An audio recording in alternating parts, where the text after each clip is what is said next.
It was there for the taking, but RiverRacers at Kings Island came up short in its bid to capture the golden ticket for Best New Water Park Ride.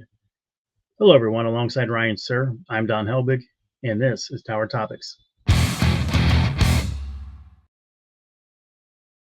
Tower Topics is a podcast by Kings Island fans for Kings Island fans, because that's who we are, and that is who we care about.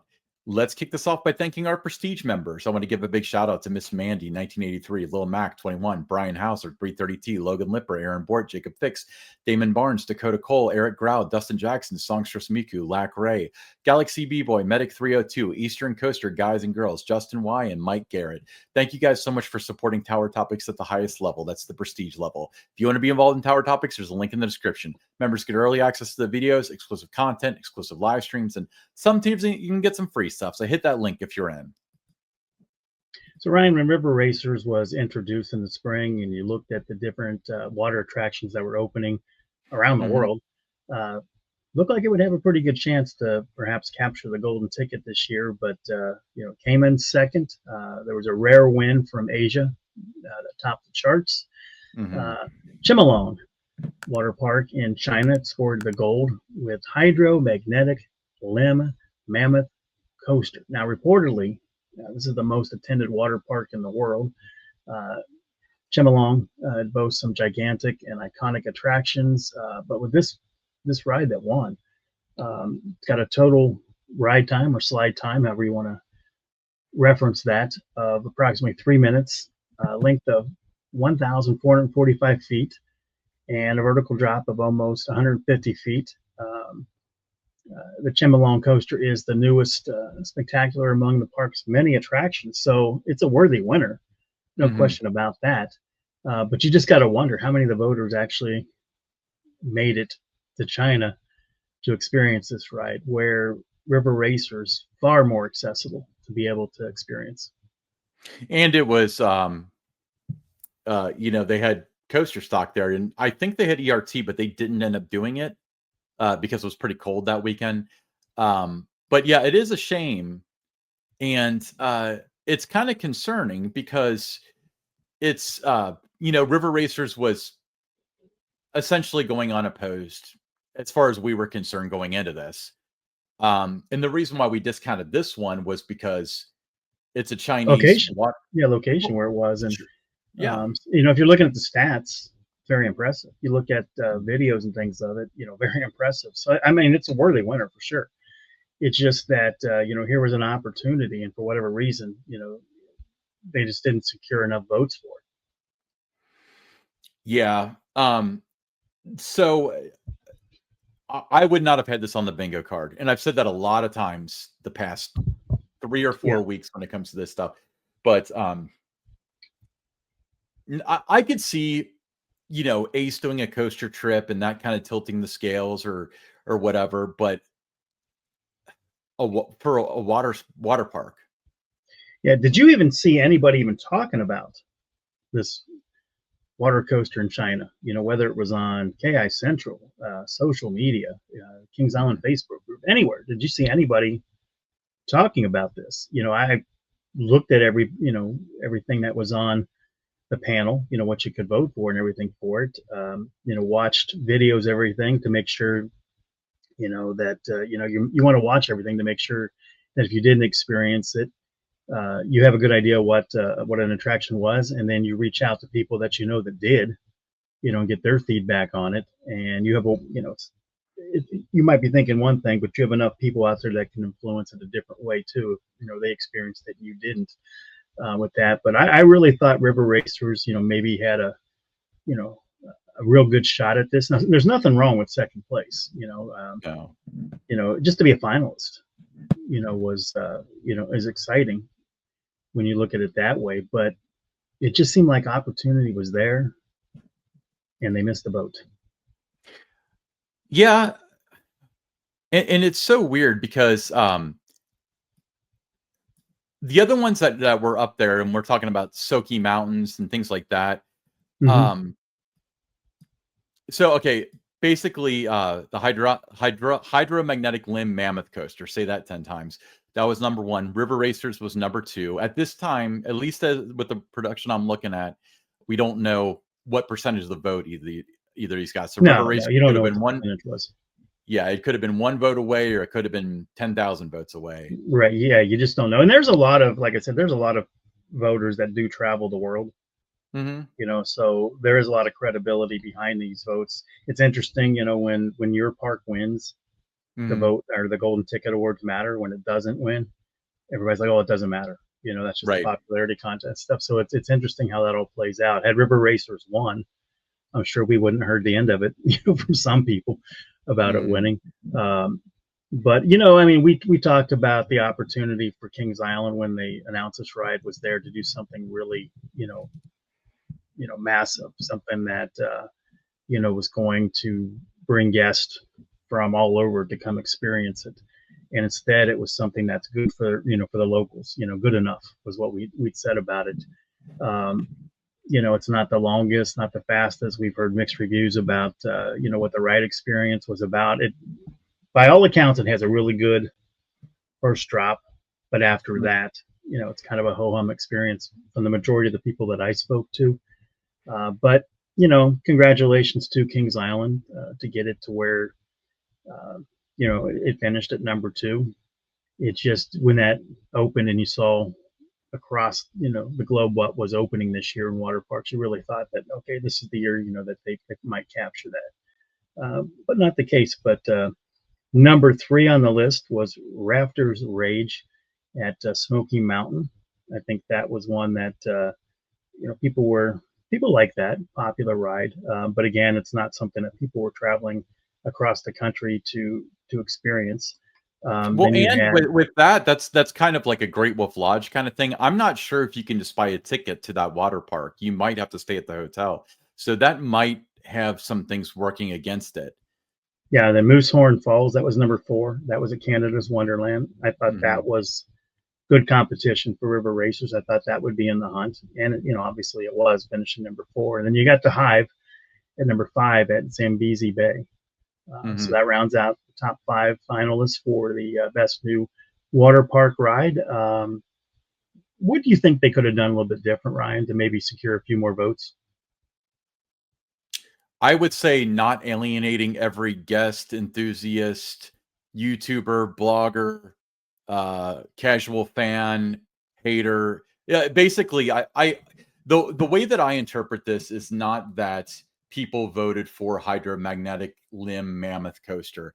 I think that there are a portion of people that they had upset with their little antics over the past 2 or 3 years, and they actively voted against them. Yeah, there are a number of people that I do know that have a vote that do not feel they've been treated very well by some people at Kings Island. They feel they've been isolated. Others got preferential treatment. We've used the phrase many times, what the 200 follower and under club seem to get catered to. None of them have a vote. Or enough influence to influence the votes too. Exactly. They can't do anything like that. So sometimes you gotta, you gotta put those personal feelings and stuff aside, and you got to do what's best for the park. Who's going to give you the best coverage? Who's going to, get people excited about what you're doing, influence the most visits. And when it came to River Racers, clearly, and this you can go back to Snoopy Soapbox Racers the year before too. Clearly they have bet on the wrong horses to get the word out about what they're doing at the park. You ever seen those like memes on Facebook when and they're usually targeting the Cleveland Browns when we're about halfway through NFL season, and it lists all the scores and it works in their bye week 19, Cleveland Browns 16. You know what I'm talking about? Like they're joking that they lost the bye week. When I heard this, because you were texting me when you were watching this, and my jaw hit the floor that they didn't win, because I feel like they lost a race where they were essentially unopposed. In the States for sure, in the United States for sure. But I don't want to take anything away from the winner because, like I said, watching the videos of it, it looks really impressive. No, I'm not downplaying water park it. Looks impressive. So, I think we have a legitimate winner there. But there was also, there was more of an opportunity for people in the States to either hear about Snoopy Soap or hear about River Racers or to come out to the park and experience it. That opportunity was there to get people to come try it and get the word to travel, get people to post on their social media and things about that, about their experience, how much fun it was and things. But even going back to the construction, everything of it, it just seemed like, it wasn't always top of mind. They did a couple things, but it was spread out pretty far. And then all of a sudden, here we are, it's open. We tossed around some things they could have done Memorial Day weekend to get a lot of buzz, get the media to be really talking about it. You only had a couple stations that came out and even did anything about it. Granted, it was cold, but I just think that the boat was missed. And, I really thought when that ride opened that you and I would be sitting there, sitting here in September, we would be doing an episode about them winning the golden ticket for best new water ride based on what we saw, going on around the country, what was opening this year. I really thought that that's the episode we'd be doing, not one that they finished second. And it sounds like, it's, second place is nothing to be upset about. I mean, you still placed.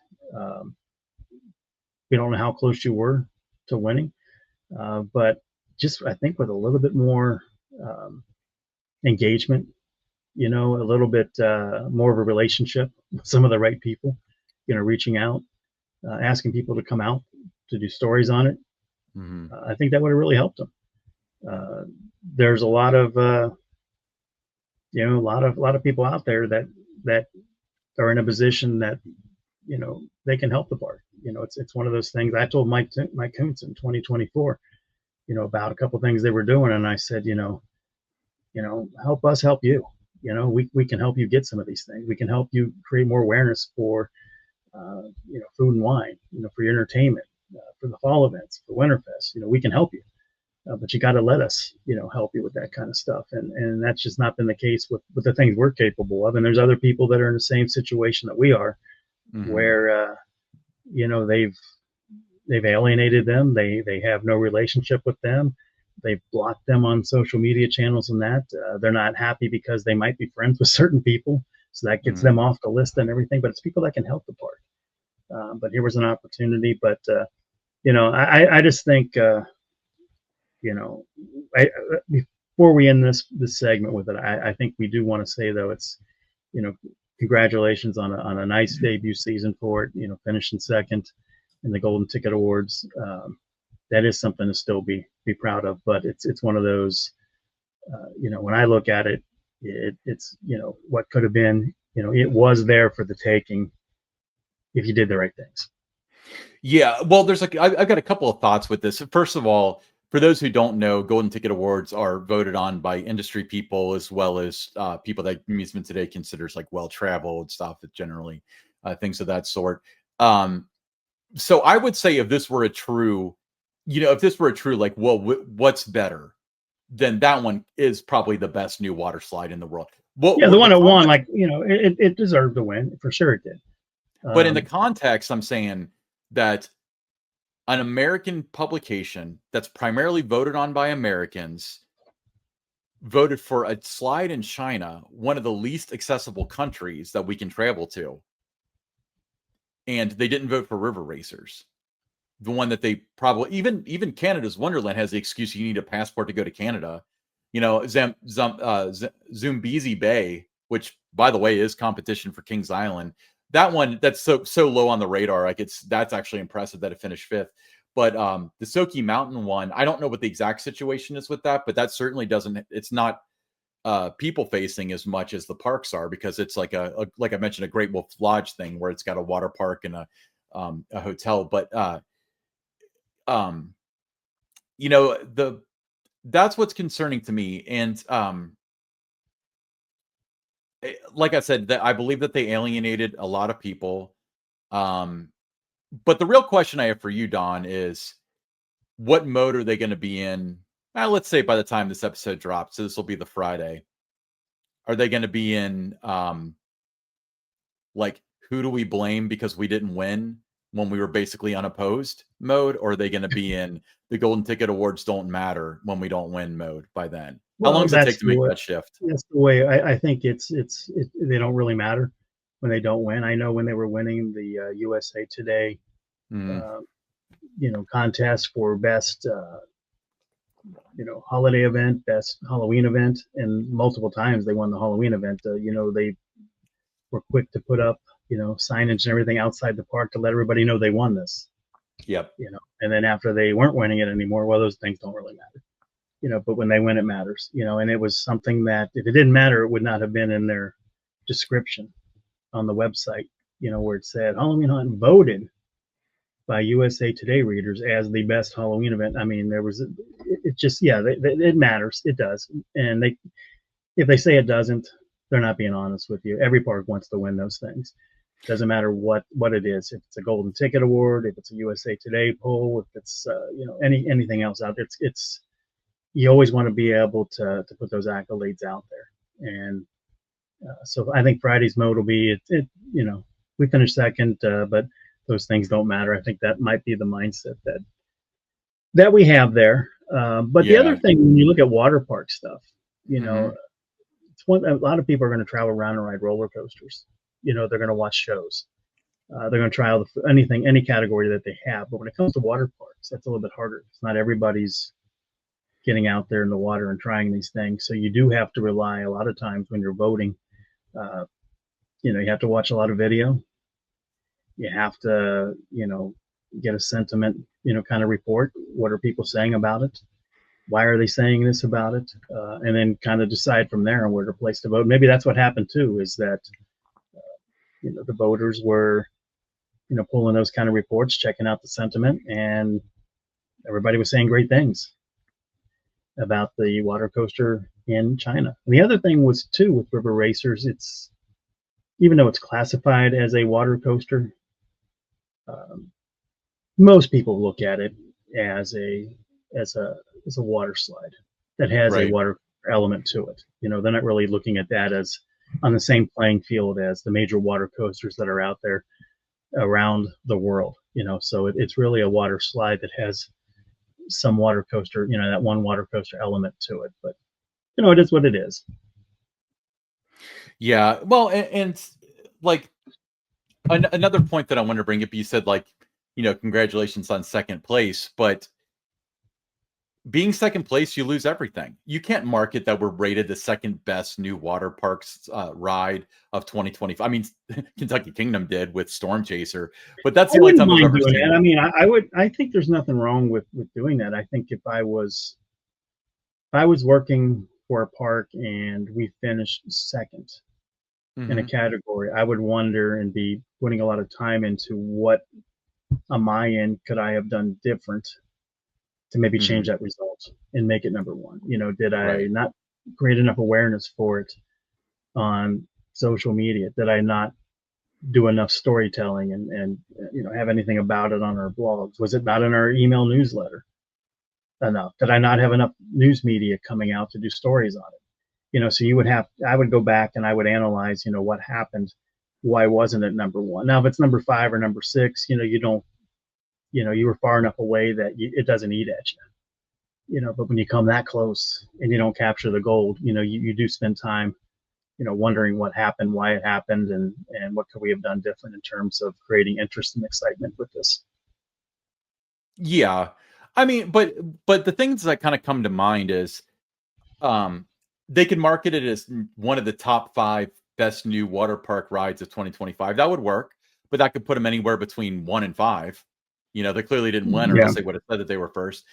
And I so would they go with. kind I mean, it was. I would go with what it was. I would say, uh, on their website, I would put some signage outside. Voted second best new water park ride in the world in 2025. I would be proud of that. I would put that out there. I would try to create awareness for that, and then that kind of thing maybe gets it on the map for finishing in the top five. You know, for best water park ride. You just want to you want people to know that it was good. That and when you say the world, that's a pretty big place. So I would have no problem touting that if I were them. yeah. Um well, the best water park rides of 2025. You tell me if River Racers is a peer. No. Mammoth at Splash and Safari, Yes. Wildebeest at Splash and Safari. Those two have kind of Krakatoa. gone back and forth, over the years. But Holiday World's always going to be 1-2 on those. I mean, they're just fantastic water coasters. You got Krakatoa at Volcano Bay, Master Blaster at Schlitterbahn, and Master Blaster actually is a very similar attraction to River Racers, except it's 20 years old and it is much longer. And then the Falls at Schlitterbahn as well is rounds out the top 5. So it seems like there's a lot of domination there between Holiday World and Schlitterbahn, with a little bit of Volcano Bay tucked in there. Right. So I don't think River Racers kind of sits on the same shelf as those rides, but I mean, I guess if they had something that was actually in contention. Well, it's definitely not in the top 4. There's no question. It's not there. It's probably not top 5, but I think it certainly could work its way into the top 10 if they keep it top of mind. Now, we never heard about Snoopy Soapbox Racers this year. Right. That was last year, and then they just kind of let it go, and you never hear about it anymore. Hopefully, that doesn't become the case with this. It's one of your signature attractions now out in Soak City, and I would certainly make sure that it stays top of mind. And I really think they should be touting that it was voted number 2 in the world for best new ride, and that's a big place when you say the world. And I think that that'll help raise the profile of it, and then you see where it goes from there. Absolutely.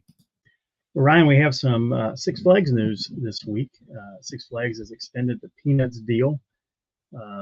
That partnership now will go through 2030. It's keeping Snoopy, Charlie Brown, and the gang at its North American parks, including Kings Island, for the next few years. And this was something that, I wasn't surprised by it. I know there was, the speculation. We did the episode, with Looney Tunes, be possibly coming in with the contract expiring, and based on where Six Flags was, financially and everything. But, I'm actually glad to see that it's worked out this way, and that the Peanuts gang will be sticking around. Yeah, I'm glad to see this too. I was actually a little surprised. I figured that the easy thing to do, the more cost efficient thing to do, would be to expand Looney Tunes. But there are some interesting caveats to this, because I've been thinking about it. This is only a 5-year deal, which I don't know if that's a cost cutting measure in terms of it's half the length of previous deals, so it's half the cost. Right. I wonder if they think that they're going to be in a different financial shape in 5 years, which they most certainly will be. And at that point, they're going to make the decision as to if they're going to go all Looney Tunes or all Peanuts or whatever. I feel like the 5-year thing is more significant than we kind of thought, because if this were a long-term thing, if they were all in on Peanuts, they probably would have done another 10 years instead. Yeah, I think, Ryan, when you look at this, and I know there's, I've already had messages from a couple of people saying, Tower Topics was wrong. No, Tower Topics was not wrong. We did not say that they wouldn't renew the contract. We just said that it was going to be a possibility because it did expire on December 31st. We also mentioned that in previous years when it was extended, it was around mid-September, which is where we are right now. So it was always a possibility that it was going to get extended. But there was also a chance that it wasn't, So like I said, I'm glad that they're sticking with it. I think there's just so many other things going on right now in the company that the last thing that you want to be doing is, having to, swap out the names of the rides, in the kids area, and getting some new signage and maybe having to paint some new rides and all that. This was the easier thing to do probably than that. And, with everything else that's going on, I think that's why this decision was made now. And like you said, the shorter term deal, the 5-year deal, instead of the longer terms that we've seen before. Do you think that this in any way has something to do with the fact that they've postponed a lot of the new ride installations that they had previously announced for 2026? I wonder if they had earmarked that money, and then then this came up and they had to make the decision of, we'll defer that, like, the Six Flags New Jersey ride and all that stuff.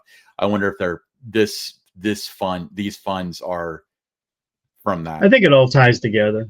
I don't think it was the deciding factor, but I think it all ties together.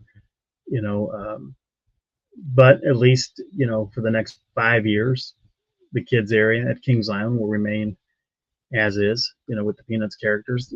I think they're lovable characters. They're timeless, so there's Mhm. nothing wrong with it. I wasn't rooting for a change. I would have been okay with it. I'm a Looney Tunes fan too, so I would have been okay with it.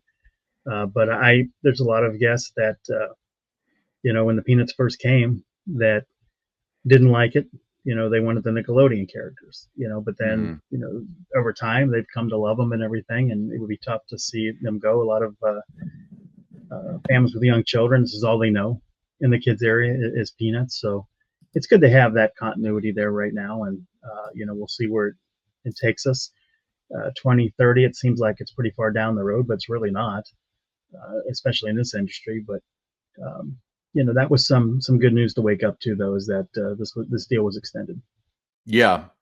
And again, I was surprised. I mean, you and I were very clear that we didn't know if they're going to extend it or not, but we speculated that, given their financial situation, it would probably be more cost effective to do the other thing. Then, I think I brought up the fact we got to change the signs and this and that. And you said it wouldn't be that expensive, but maybe to do it across 12 properties or whatever, maybe that's more than we're kind of like mentally calculating. And that factored into, the postponement of some of the new rides that were scheduled as part of the $1 billion expansion for Yeah, 2025 to and 2030. the other thing is, when you look at the big picture, do they even have people boots on the ground at the park that would have been able to effectively market and promote that there was a change in the kids area? A little easier to No. keep going with what you have if you don't have the boots on the ground, right? Yeah, well, and it would be a pretty bad opportunity cost because, yeah, I think that Peanuts is more relevant than Looney Tunes. Like I don't know if you were targeting me, but I was definitely one of those naysayers when Peanuts came in. But I fell in love with the characters, especially Oh, with I their was targeting association with. you. Yeah, I was Okay, targeting you because I just remember to, you being a naysayer when they came in. Nobody well, knows who they yeah, are. well, and I I think that that's true, but I think that it might have had the opposite effect. And I've learned a lesson about it because even with Looney Tunes, kids will learn who they are because they'll associate them with Kings Island. And then, you got Boomerang and things like that where you can actually watch this stuff. But I don't for think it was me, you, but it was somebody else on KI Central. I remember we were around the Eiffel Tower, yeah. and they asked me, they said, "Why would you go with Peanuts? Kids today don't know who they are." They're like, "You should have brought back Hanna-Barbera." And I That said, would not have "Okay." been And me. I said, "Okay." I said, "Do kids today know who Jabberjaw is? Do they know who George Jetson is?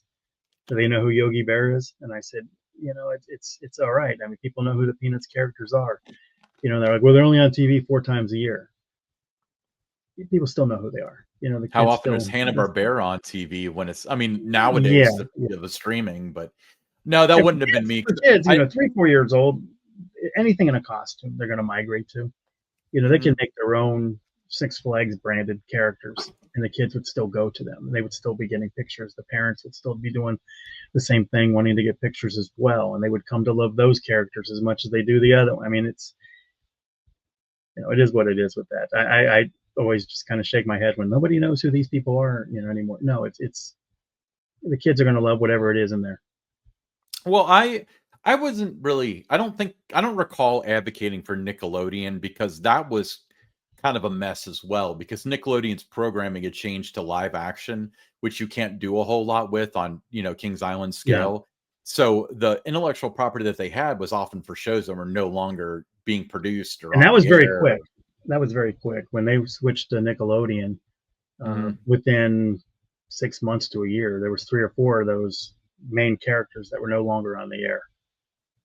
Yeah, like Wild Thornberries when it debuted in 2001, I think was only in syndication in Europe.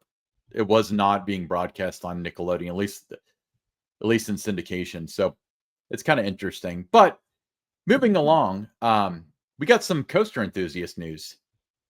We do, Ryan. There's an ACE event coming up at Kings Island, so get ready for a day of thrills and chills. ACE Eastern Great Lakes and invites you to ER Scream at Kings Island. It's Sunday, October 19th. That's a good day for me because it's a off day for the Bengals. They're playing a Thursday night game that week. Oh, So this exclusive event, it's for members of the American Coaster enthusiasts and their guests only. And registration is required to join in on all the action. You don't want to miss it. Again, October 19th, American Coaster Enthusiast event at Kings Island, ER Scream. I think it's going to be a great time. It's going to have some opportunity like ERT on the Beast in the morning, which is exclusive ride time. There's a catered meal. There's going to be guest speakers. I think it's a great opportunity to have all the like-minded people. Anytime there's a coaster event, you get the like-minded people together. I think that's always a good thing, and it can help ACE as well. Attract some new members to the club. I just renewed my membership again a couple weeks ago, so very excited to be an ACE member, and looking forward to this event. And I hope other ACE members and some of their friends that they're going to want to join me there on October 19th. Yeah, and you do have to be an ACE member. For more information on the American Coaster Enthusiast, visit their website, aceonline.org. .org, that's right. And you'll have a great time if you come out to this event. You'll have a great time if you join the club. There's so many good things that ACE does.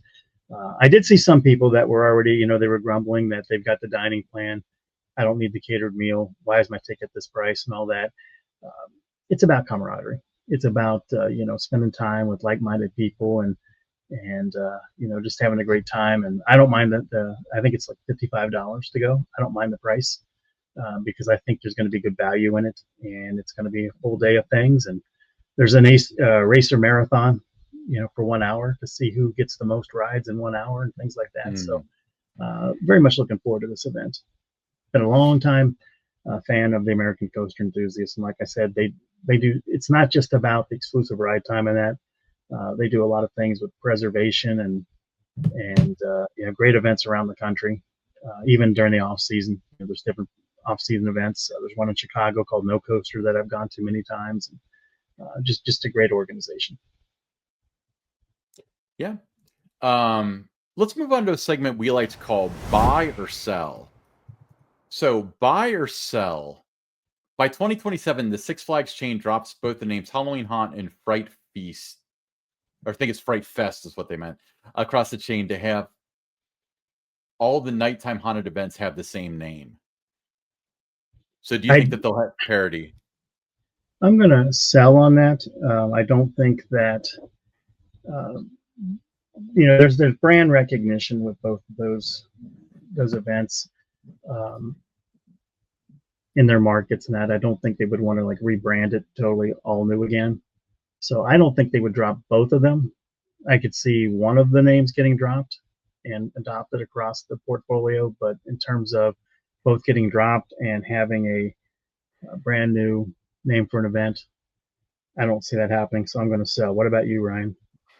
By 2027, I definitely sell. I think that there will be parity eventually because that makes all the sense in the world. But one thing that's interesting is they got Fright Fest at Six Flags, and I think all the parks call it Fright Fest. But Halloween Haunt, we kind of talk about that in the context of that all the Cedar Fair parks have that. But that's not true because Knott's Berry Farm has Knott's Scary Farm and Cedar Point has Hollow Weekends. So that's two off the list. So and I could see them. Scarowinds at Carowinds. Exactly. So, yeah, I mean, you can go off script a little bit. You're not going to, but I don't think any of those are within the next 2 or 3 years. You're going to see them drop the name and adopt one that's from the other chain or anything like that, or totally new names for it. I think the bigger concern would be that they continue these events at all the parks. Yeah, that's the number one concern. And so, yeah, I'm going to sell. But Don, so big news out of Tower Topics coming up. We're going to be launching an online store. Not ready to announce the URL or how to buy stuff or whatever, but we're going to have a lot of different merchandise, t-shirts for men and women, tumblers, stickers, magnets, all that stuff. All your Tower Topics needs are going to be available all together. It's going to be integrated with YouTube and everything. So we're looking forward to that. More information on that in the coming weeks, and we hope to launch that soon. Yeah, Ryan has put a lot of time and effort into this. He's been sending me regular updates on what it looks like. It's pretty exciting, what the store is going to look like. The number of items that are going to be available is going to surprised a lot of people. This is a lot easier than us, having when we have an online store, you can just go to it and you can make Mhm. the purchase right there and everything's a lot easier than sending us an email and then we're sending you the QR code, you're sending us the shirt size and all that. I mean, it worked, Yeah. we got it done and everything. And that's fine when you're, a startup podcast and that. But, to borrow one of the words that our good friend Dennis Spiegel would say, we're becoming a mature podcast, you know, so We we've are got to grow. anything but a mature podcast. Well, yeah. Well, we gotta grow, and we gotta improve things. And there's been a lot of you asking us for different types of merchandise, and I think you're gonna really like what we do with the store. Yeah, you'll love it. All right. When we're back, Don's going to send us over the point. There Just were go. 6 Cedar Point roller coasters that earned top honors in this year's Golden Ticket Awards, the annual industry ranking from the Amusement Today. 2 of the park's coasters were finalists for Best New Roller Coaster, Siren's Curse, which is Cedar Point's new tilt coaster, and everybody that has ridden that just loves it. And of course, we have Top Thrill 2, which was given the status of a new ride this year because it only operated for about 8 days last year. So it Yeah. kind of carried it retained its rookie status. So that is the remake of the record breaker Top Thrill Dragster, and that placed 4. Siren's Curse also finished 3rd in Best New Theme Concept. Debuted in June, the ride features a Lake Erie theme and mythical sirens luring riders up its 160-foot high first hill. Cedar Point Steel Coaster collection, it really shined. 4 of the rides ranked in the top 50. You had Steel Vengeance coming in at number 3. You had Millennium Force at number 6. You had Maverick at number 12. Magnum XL 200. It's an old one, but still a good one. It came in at number 34, and more than any other park, with the rankings, in terms of the number of steel coasters they had on this top 50 list. And the one thing that's notable, though, is while Cedar Point was long considered the world's top amusement park by Amusement Today in the Yeah. Golden Ticket Awards voting, it has recently fallen out of the top overall park ranking. So not even a finalist anymore. So again, it goes back to those things we were talking about a little bit earlier. Did you irk the wrong people? What happened there? The park's still fantastic, but it no longer, ranks, as a finalist for top park in the world. Top 5 parks now are Europa Park in Rust, Germany, who has won the past 10 or so years now at this point. Epic Universe, the new kid on the block in Orlando. That's a Dollywood. great debut season, isn't it? To come in at number 2. Yeah, it's like a Michael Jordan debut season. Dollywood at 3. Now Dollywood was 2, and then Epic Universe crushed their dreams this year. Phantasialand in Germany, and then Silver Dollar City was the 5th one. So yeah, Cedar Point no longer cracked the top 10. They were sat pleasantly in 2nd for a long time, behind Europa Park, and then fell to 3rd behind Europa Park and Dollywood, if I recall. I think it was around 2017, 2018 when they lost that title. Yeah. Around the same time, Kings Island lost the golden ticket for the best kids area. Yeah, I remember that was devastating. They won that forever. But congrats to Cedar Point on a good showing. Maybe they'll make it back up to best park someday. But I'm just glad that people still recognize some of the rides that are older there, for what they are, and you look at a ride like Magnum XL 200, coming in at number 34, a little bit down the list, but as old as that ride is, to still have that kind of interest, and people still love it. So I was excited to see that it was still, within that top 35. Yeah, absolutely. All right, we'll be right back with the listener questions.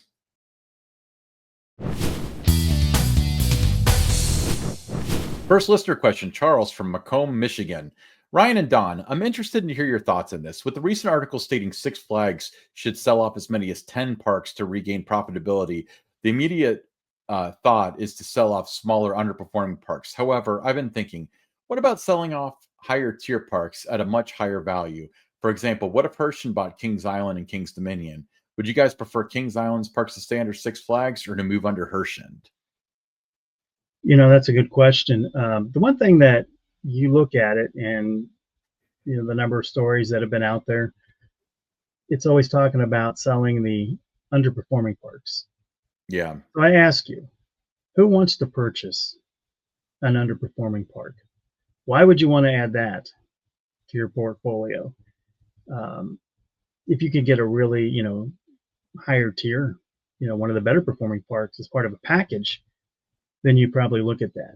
But if, three or four of the underperforming parks, nobody's going to, has got the kind of money sitting around available to go, purchase those parks from it. Then that's just not going to happen.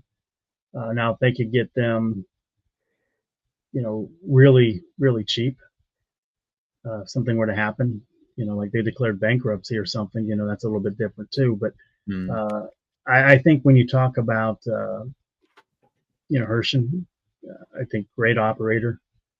Um, you'd love to see that. Anybody that has, home park in Herschend would be your owner. You're excited about that. Um, I think there would be a lot of things that would change under that umbrella. We're seeing some changes for the good at Kennywood, which they acquired earlier this summer. Mm-hmm. So, you'd be excited about that. But stay tuned. I think there's going to be, over the next, I don't know, 5 months, 6 months, up to a year and a half, there's going to be a lot of things happening.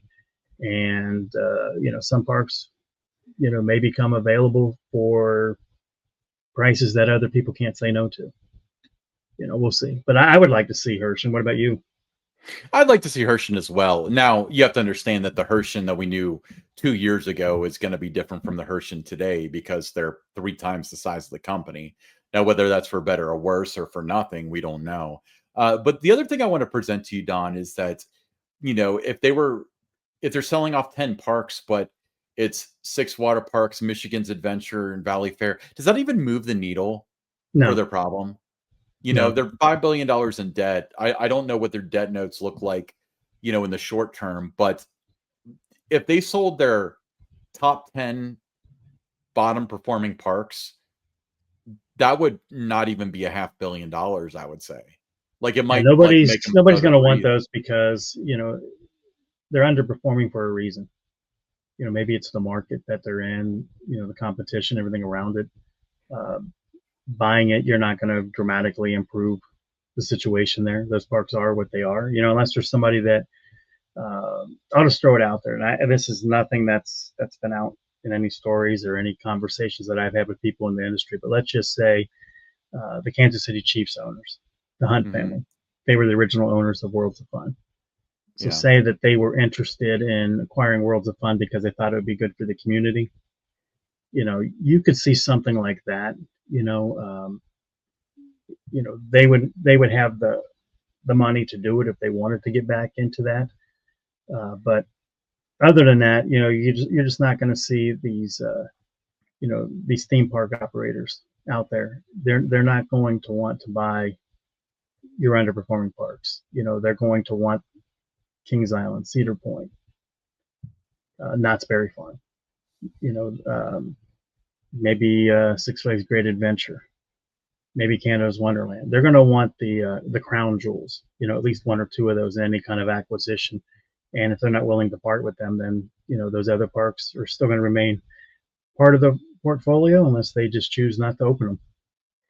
I don't think any of the parks necessary. I mean, I'm sure that there's cases in there, but I don't think any of the parks are not generating margin. Like I think they No, all they're doing make okay. money. Yeah, they do okay, but they're not.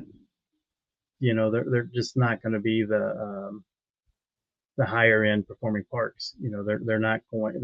They might do what they're doing now. They might be a drain on other Mm. parks that you own in your chain if you were to acquire them. So I don't know. I mean, they're nice parks.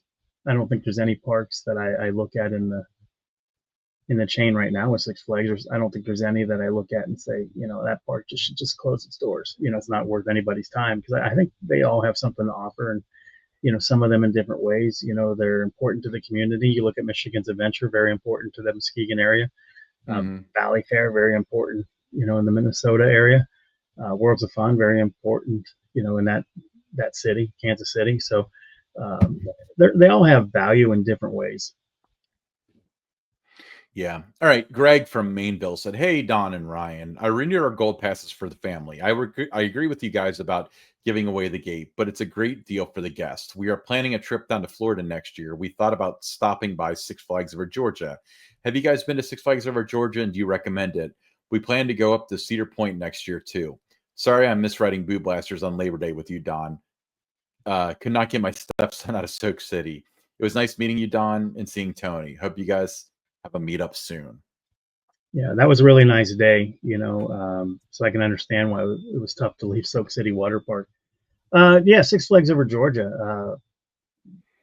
Love that park. I used to go there annually, from 1982 to about, I think, 1980, 94, 95. I was there every year. Then I've gone a couple times, since. But nice park. It used to be one of the most beautiful looking parks. With some of the expansion and stuff, that kind of got destroyed a little bit. Some of it has become like Action Zone at Kings Island, where it's a lot of concrete and stuff, where all the beautiful trees and that they used to have are no longer there. But they've got a good lineup of rides. They've really made a strong effort to improve the food and beverage experience for guests. I heard some really good things about a couple new restaurants that they've opened. So yeah, I would say if you're going to be traveling to Florida, you got to stop by Six Flags Over Georgia. Why not? I think you'll have a great time. I've never been there, so I've got nothing to add. So ditto. All right. Morris from Amelia, Ohio said, "Love the show, Don and Ryan. You guys could feed the hungry, cure disease, and love the unlovable. And there are still some people at Kings Island and a few others who would come after you. Why? Because your impact bothers them. The truth is, they don't matter. If they vanish tomorrow, only their immediate families would care. You two, people would notice, and that eats them alive. Keep up the good work and let the losers do them." My question, will Kings Island wait until we're deep into the winter or spring has sprung to tell us if rides rumored to be retired, like Congo Falls, Monster, and Vertigo, and the Bat are being removed? Thanks. I think if there's any rides that are going to be removed, I think it would be as long as they can hold off without having to say anything about it. I don't think that's something that they would want to have out there during the Halloween season and have that become a story over, come experience Haunt and all the things that are new there. Definitely don't want to have that out there going into Winterfest. You still have you're still trying to sell a lot of passes during the fall and during the winter. You're trying to Christmas gifts and things. So that would be considered in their book a negative kind of news story. They don't want that being the conversation and everything on the Kings Island Facebook group. They don't want it to be a topic on Tower Topics that they've retired these rides. So I do think it would be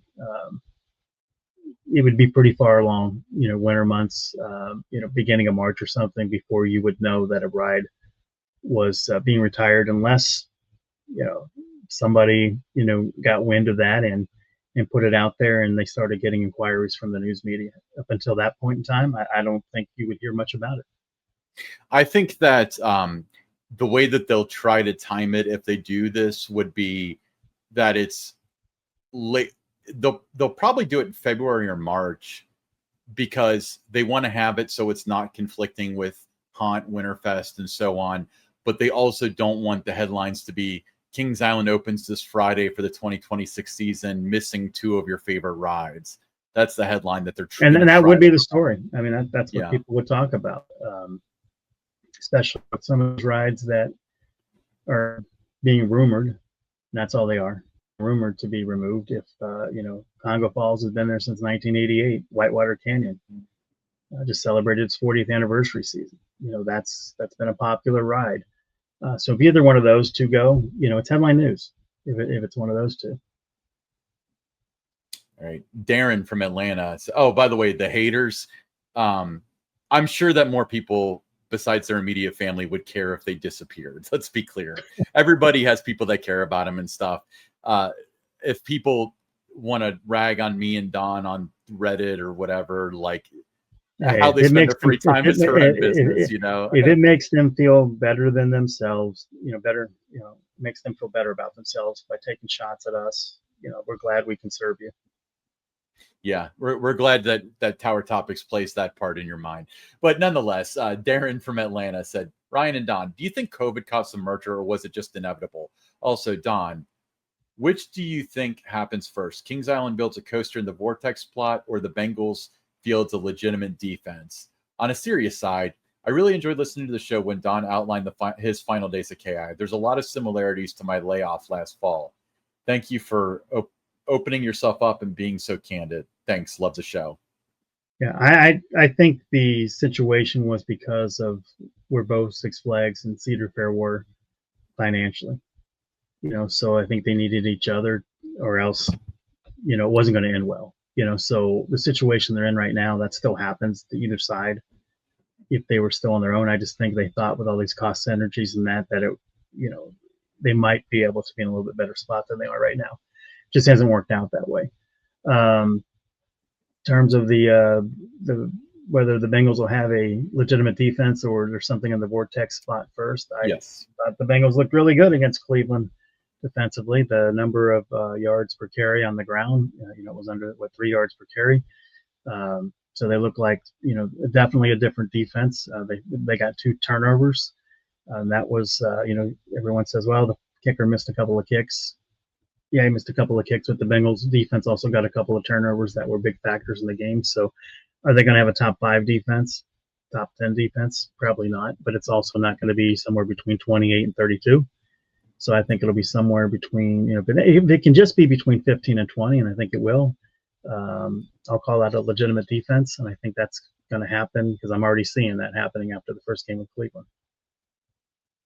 So you're saying that COVID was caused because of the Bengals defense in Cleveland? Everything you said Sure. blurred together. No, I'm kidding. No. So I don't. It didn't play any role in that. No, it didn't. I think it did because both of the companies were in much more serious debt because you remember Cedar Fair borrowed $1 billion to buoy themselves in 2020, and I think that was the note that was coming due last July.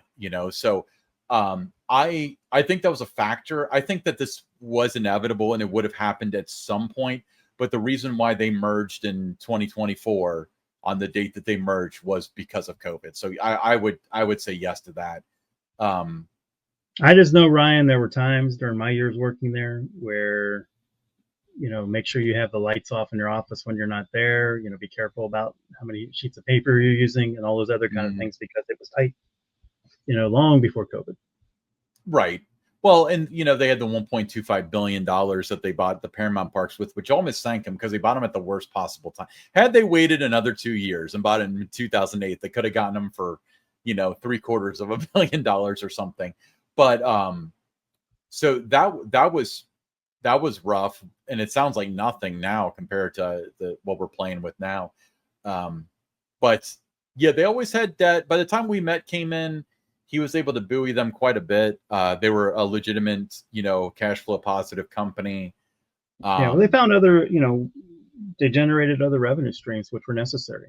Fast lane, dining plans. The things like that, came into play, which really helped. And they need a few more things like that. And you're seeing that now with the haunt mazes being an upcharge and all that. So you got to find ways to generate revenue. Yeah. All right. Or more revenue, not revenue. They generate revenue. They just need more revenue. But yeah, they definitely generate revenue. And I remember post merger, they were just shy of $1 billion for the year, which was kind of celebrated, and now it's like they do $1 billion in Q1 because there's so many parks now with all the merger and everything. If you got your own questions, send them to hosts@towertopics.com. That's hosts with an S at towertopics.com. You're too cool to email. Well, me too. You can send a text or a voicemail to 513-399-7538. That's 513-399-7538. If you send us a text, we'll read it like this. If you send us a voicemail, we'll hopefully play it on the show and we can react to it. We love interacting with everybody and, having fun with that. Yeah, but we'd also love for you to join the Tower Topics Facebook group. Just search it on Facebook. Great place for Kings Island fans to hang out. If you got questions about the park, there's always somebody there that can help answer those questions, or you want to just, share a great day you had, you want to give somebody, some tips or something on ways to, make the most of your day, meals that you had, whatever it might be, that's going to be a good place for Kings Island fans to kind of hang out. So it's the Tower Topics Facebook group, and we hope to see you there. Yeah, we have new episodes every Monday, Wednesday, and Friday talking about all things Kings Island. I'm Ryan Sir Longdon Helvig, and this is Tower Topics.